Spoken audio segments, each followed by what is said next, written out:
अस्सलाम वालेकुम बच्चों, मैं राबिया आपकी टीचर। और बच्चों, आज जो हम सबक पढ़ रहे हैं उसका उन्वान है फलों के रंग। फलों के रंग जो सबक है वो फलों के फल और उनके रंगों से मुतालिक है। और इस सबक में जो भी अल्फाज इस्तेमाल हुए हैं वो सब आपको पढ़ना और लिखना आते हैं।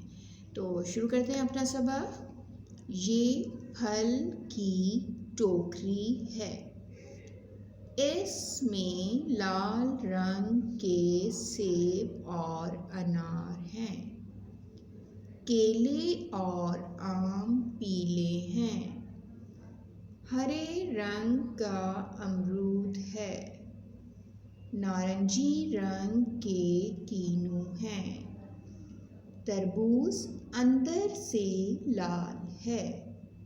ठीक है बच्चों, ये सबक है फलों के रंग। दोबारा से हम एक दफ़ा फिर इसकी बुलंद ख्वानी करते हैं।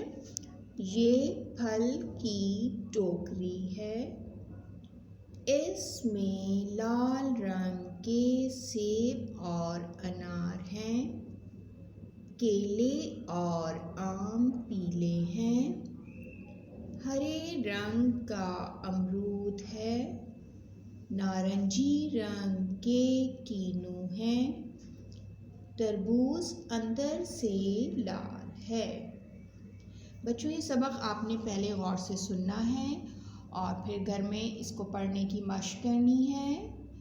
इसको रवानी से पढ़िएगा और तमाम अल्फाज को अच्छे से ज़हन नशीन कीजिएगा। और मेरी नेक्स्ट वीडियो तक अपना बहुत ख्याल रखिएगा। फिर मिलते हैं। अल्लाह हाफ़िज़।